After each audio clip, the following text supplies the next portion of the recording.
Hi guys, welcome back to China classes. First of all good evening to everyone. आप सभी को शुभ संध्या शालिनी की तरफ से। कैसे हैं दोस्तों? आई होप अच्छे होंगे, डूइंग वेल।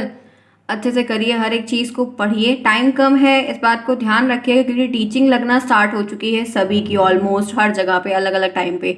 आप देख रहे हैं जब टीचिंग स्टार्ट हो चुकी है, कहीं जगह कुछ नहीं हुआ है तो वो अलग है, कहीं जगह यूनिट टेस्ट भी हो गया है। तो अपने लिए आप प्रिपेयर रहिएगा कि अगर मई का आपका एग्जाम पिछले साल भी हुआ था तो हो सकता है कि ये भी शेड्यूल अब की बार ऐसा ही शेड्यूल किया जाए कि मई या जून में, लास्ट मई तक हो सकता है ले ले, क्योंकि स्टार्टिंग मई के बजाय लास्ट मई तक कर रहे हैं, जैसा भी रहेगा।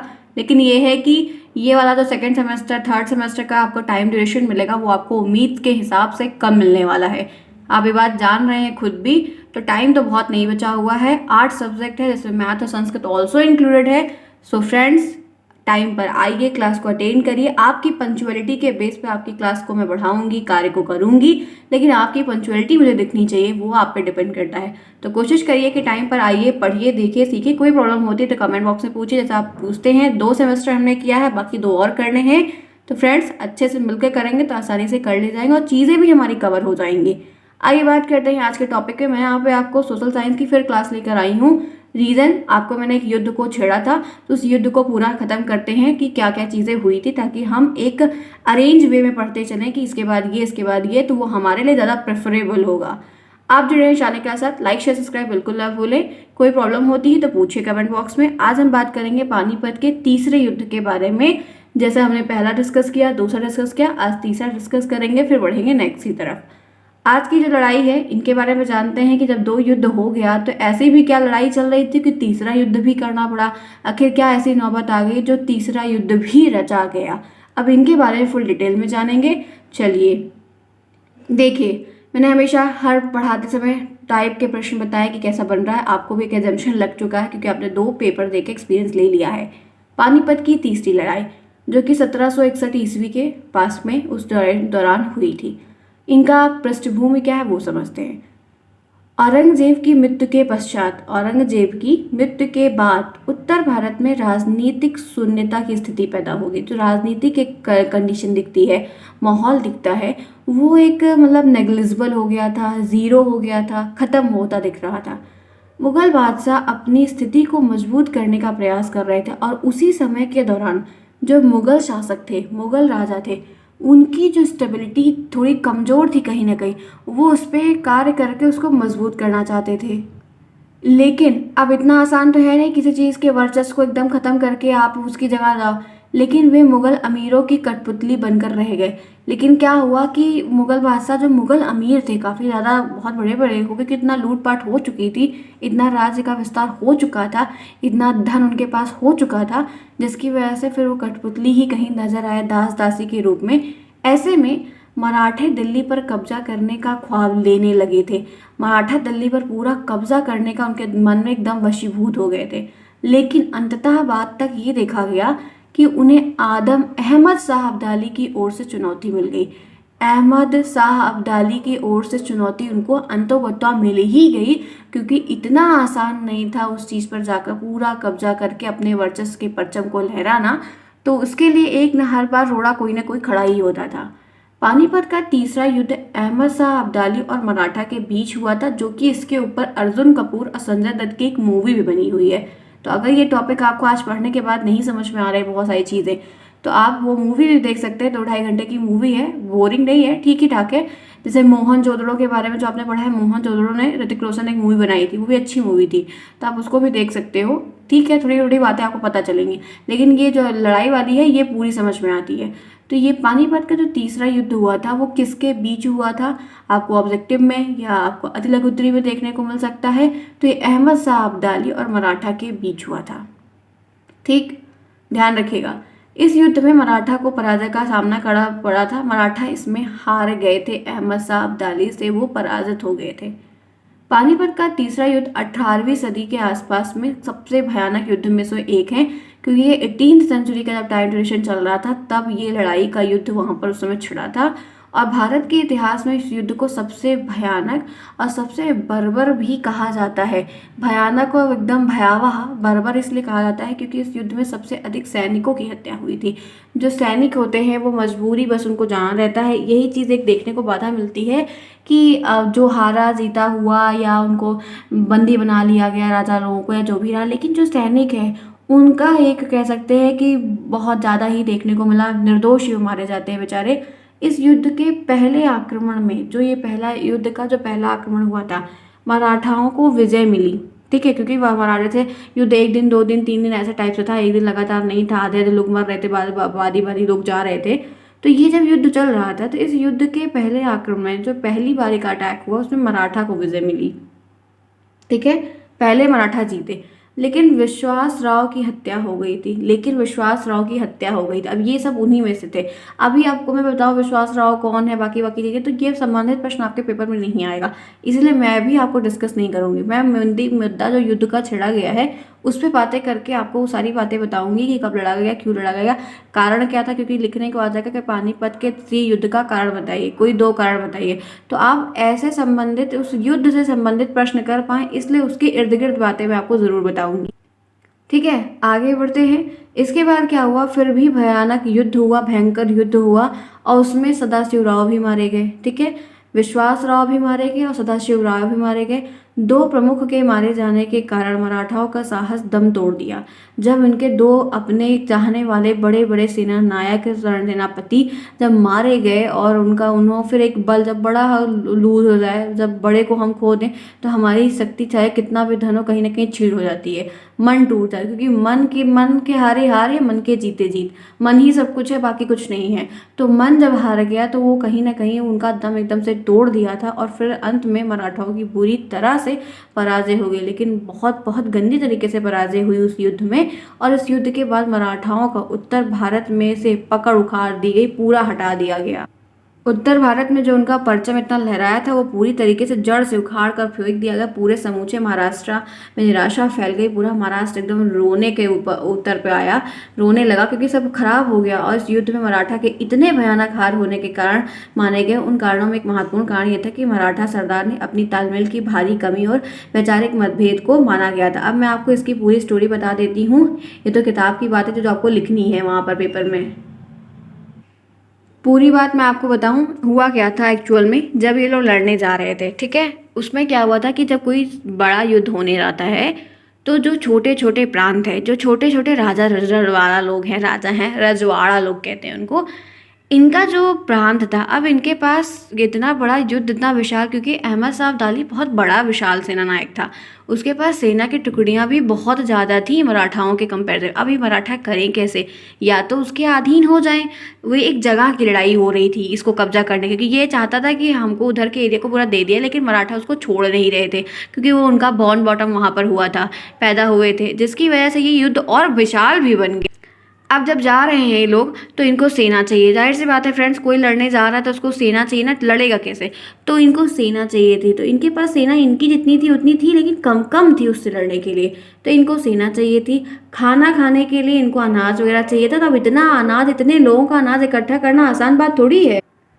अब आप देख ही रहे हो, जब इतनी सारी चीज़ें हो रही हैं तो खाने के लिए व्यवस्था चाहिए, बनाने वाले चाहिए, और फिर इतना युद्ध होगा तो जो चोटें लगी उनके लिए व्याध वगैरह चाहिए। तो सारी जगह से हर एक चीज़ को इकट्ठा करना बहुत मुश्किल हो रहा था।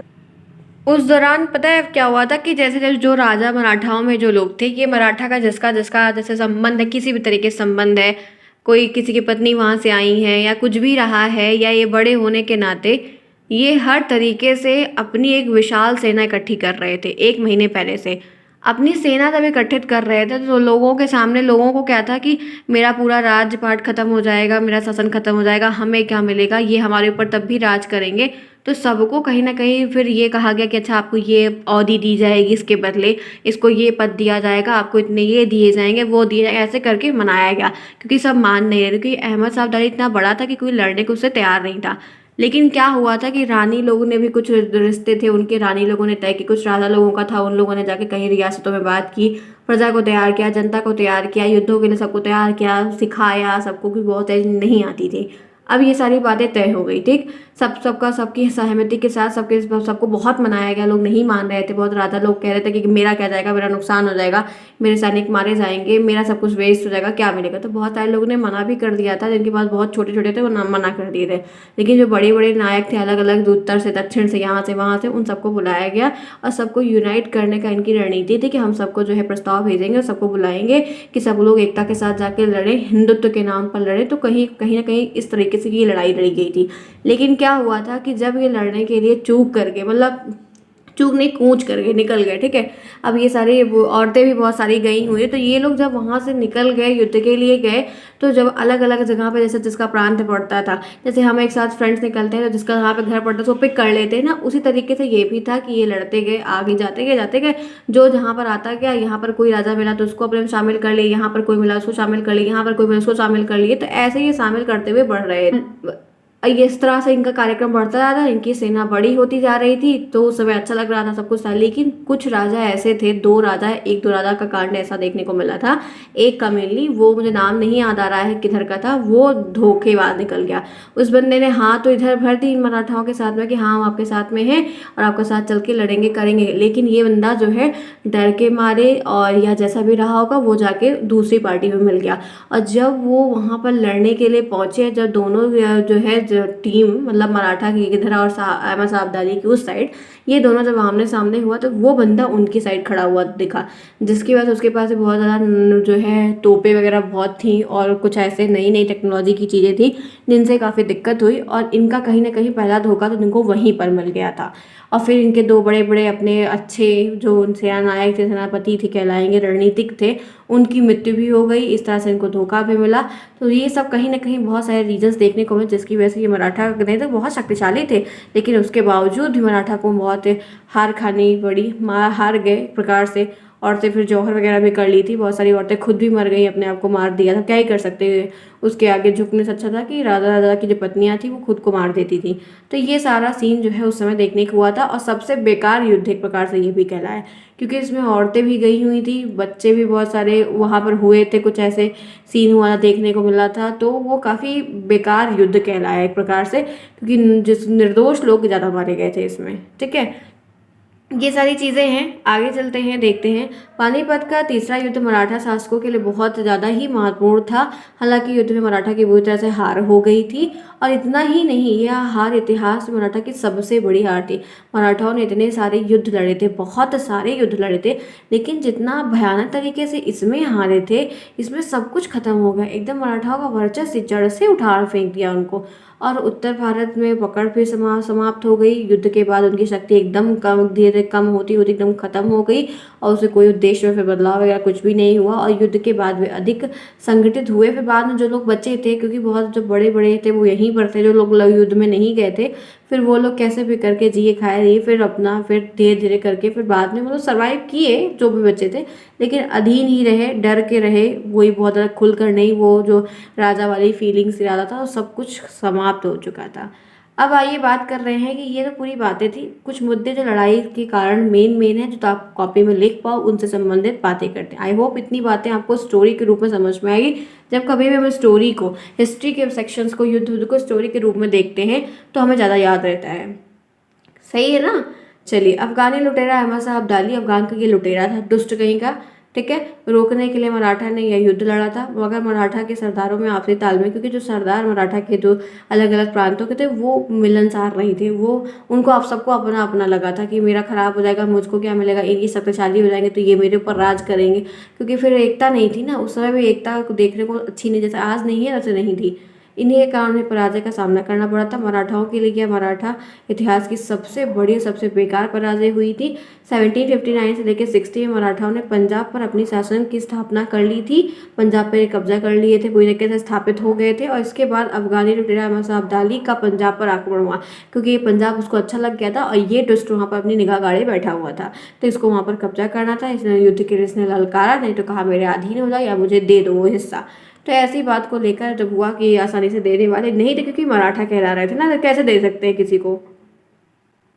फिर हुआ क्या, इस युद्ध में फिर कुछ ज़्यादा तो नहीं कर पाए, मगर अब्दाली का ध्यान पंजाब पर लगा था। दूसरी ओर पंजाब के स्थानीय राजपूत मराठा के पराजय के लिए अहमद शाह अब्दाली को बुलाया गया, जो पानीपत युद्ध का कारण बन गया। युद्ध के लिए ललकार उठी और खराब पूरा काम खत्म हो गया। अब बात कर लो इसके परिणाम की, तो आप सुन ही लिए फिलहाल के लिए। देखते हैं क्या लिख सकते हैं इसमें बेस्ट से बेस्ट आप। आइए बात करते हैं कारण की। तो पानीपत का तीसरा युद्ध 1761 में अफगानी आक्रमण अहमद शाह अब्दाली और पुणे के सदाशिव भाव के बीच में ये हुआ था, और इस युद्ध में मराठा की बुरी तरह से पराजय हो गई। इस युद्ध के बाद अंग्रेजों के लिए भारत पर आक्रमण करने का एक नया मार्ग खुल गया था। अंग्रेज को भी रास्ता यहाँ पर मिला, अंग्रेजों को भी था कि लाओ बहती गंगा में हम भी हाथ धो देते, क्या ही जाता है। तो उनके लिए एक नया रास्ता खुल गया, जो बाद में भारत के लिए बहुत ही भयानक साबित हुआ, और भारत को करीब 200 वर्षों तक अंग्रेजों के अधीन भी रहना पड़ा। फिर एक के बाद किसी न किसी के अंदर ही हम लोगों को जीवन व्यतीत करना पड़ा था उस समय के दौरान। अब इसमें क्या हुआ, इस युद्ध में न केवल सैनिक बल अनेक निर्दोष हिंदुओं की हत्या हुई थी। युद्ध से पहले अहमद शाह अब्दाली के सैनिक ने 40,000 युद्ध श्रद्धालुओं की भी हत्या की थी, जो पुजारी वगैरह होते थे, श्रद्धालु थे, ऋषि मुनि। जबकि इस युद्ध में 1 लाख से अधिक सैनिक भी मारे गए थे। सोच सकते 1 लाख की संख्या बहुत ज़्यादा होती है फ्रेंड्स। इतने लोग मारे गए थे। इस युद्ध में मराठा सैनिकों के नेतृत्व कर पा रहे प्रायः सभी छोटे बड़े नायक की हत्या हो गई, और मराठा के इतिहास में यह सबसे बड़ी क्षति मानी गई कि सब कुछ मतलब एक प्रकार से खराब हो गया। ठीक है, तो ये था तीसरा युद्ध जो मैंने आपको बताया। दूसरा युद्ध पहला युद्ध मैंने आपके साथ शेयर किया, मैंने आपके साथ जो सेकंड वाला युद्ध शेयर किया, और आज मैंने तीसरी क्लास में मैंने तीसरा युद्ध बता दिया। इस युद्ध से प्रश्न बनता है, हर बार अलग अलग लड़ाई हुई, हर बार अलग अलग टाइम ड्यूरेशन में। तो टाइम ड्यूरेशन याद रखना है, किससे किससे की लड़ाई संबंधित थी वो याद रखना है, और उनसे संबंधित जो कारण रहे और जो परिणाम रहे वो याद रखना है। बाकी आपको इतना ज़्यादा वहाँ लिखने को नहीं आएगा, लेकिन जब आपको पूरी स्टोरी बैकअप में पता रहेगी तभी वहाँ पे आप एक अच्छा रोल प्ले कर पाएंगे। इसीलिए मैंने संबंधित बातें आपको बताई। आई होप आपको समझ में आई होगी यहाँ तक बातें। चलिए इसी के साथ आगे बढ़ते हैं। पहला प्रश्न देखते हैं, कुछ प्रश्न भी मैं लेकर आई हूँ। पानीपत का पहला युद्ध कब हुआ? पानीपत का पहला युद्ध 1 नंबर के प्रश्न में, चाहे अति लघु उत्तरी बनेगा वो भी या बहुविकल्पी बनेगा वो, 21 अप्रैल 1526 में बाबर और इब्राहिम लोदी के बीच लड़ा गया था, जिसमें बाबर की विजय हुई थी। इतना आपको लिखना पड़ेगा, ठीक है, जिससे एक लाइन के आंसर पता चल जाएगा कब हुआ, किसके बीच हुआ और रिजल्ट क्या निकला। तो पानीपत का पहला युद्ध कब हुआ? तो 21 अप्रैल। ये 21 अप्रैल की तारीख नहीं भी याद है कि चलेगा, लेकिन ये नहीं भूलिएगा। 1526 जो साल है वो बिल्कुल नहीं भूलना। दूसरा प्रश्न है, मुगल साम्राज्य के संस्थापक प्रथम शासक कौन है? तो वो बाबर हैं। ध्यान रखिएगा, जबकि मैंने पढ़ाया है बाबर, हुमायूं, अकबर, फिर आगे जहांगीर, ऐसे बढ़ता गया। तो मुगल साम्राज्य के संस्थापक प्रथम शासक कौन है? तो वो है बाबर। दिल्ली सल्तनत का अंतिम सुल्तान कौन था? इब्राहिम लोदी। क्योंकि आपके डीएड सेकंड सेमेस्टर में भी आपने इस संबंधित प्रश्न को पढ़ा है, और इस सेमेस्टर में भी कहीं ना कहीं आपको रिलेट कर रहा है। आप देख पा रहे हैं कि हर सेमेस्टर का चीज़ आगे कैसे छोटा हमसे बड़े में पूछ रहा है। तो जितना सेमेस्टर का क्रम बढ़ता जाएगा, चीज़ें पीछे वाली संबंधित रिलेट रहेंगी आपको। आगे बढ़िए। इब्राहिम लोदी की मृत्यु किस युद्ध में हुई थी? तो पानीपत के पहले ही युद्ध में 21 अप्रैल 1526 को इब्राहिम लोदी की मृत्यु हो गई थी। वो भी बाबर के हाथों हुई थी, तभी बाबर वहां पर जीत पाया था। आगे चलिए, पानीपत का दूसरा युद्ध कब हुआ था? तो ये 1556 में 5 नवंबर 1556 में बैरम खां और हेमू के बीच में हुआ था। ये हेमू, हुमायूं नहीं, हुमायूं अलग है, हेमू अलग है, और इसमें अकबर की विजय हुई थी। आइए इसी के साथ आगे बढ़ते हैं। पानीपत का दूसरा युद्ध बता दिया। नेक्स्ट प्रश्न है, पानीपत का तीसरा युद्ध कब लड़ा गया?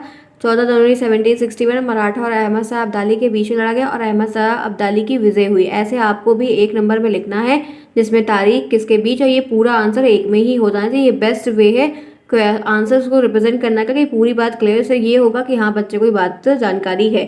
बैरम खां किसके सेनापति थे? बैरम खां अकबर के सेनापति या अकबर के संरक्षक भी कहलाए, ध्यान रखिएगा। बहुविकल्पी में बन सकता है कि अकबर के संरक्षक का नाम बताइए, क्योंकि अकबर बहुत छोटे ही टाइम 17-18 साल की 14 साल के थे तभी उनको गद्दी पे बैठा दिया गया था, और फिर बच्चे ही रूप में थे एक प्रकार से। पानीपत कौन से राज्य में आता है? तो हरियाणा में आता है। कहाँ पर आता है? हरियाणा में आता है। आगे बढ़ते हैं। तो फ्रेंड्स 8 प्रश्न मैंने इससे संबंधित यहाँ पर लिया था, जो आपको युद्धों के बारे में जानकारी मैंने शेयर की। टॉपिक जितने बड़े हैं उतनी बड़ी क्लासेस यहाँ पर करेंगे। एक दिन में एक ही करते हुए चलते हैं, ताकि आपको हर चीज़ समझ में आ जाए, आराम से कर लेंगे। ठीक है फ्रेंड्स, आई होप आपको आज की क्लास सही लगी होगी। आपने स्टोरी के रूप में मेरे से एक युद्ध के बारे में पूरी बातों को सुन लिया, जो प्रश्न जैसे बनता था वो बता दिया। अगर कोई प्रॉब्लम अभी भी है तो कमेंट बॉक्स में पूछिएगा, हम आपको रिप्लाई करेंगे। सारे सब्जेक्ट इसी तरीके से करते चलेंगे, कोई प्रॉब्लम नहीं होगी, सब हो जाएगा जैसा कि सभी सेमेस्टर्स में किया है। मिलते हैं नेक्स्ट में, तब तक के लिए take care, bye bye, see you soon.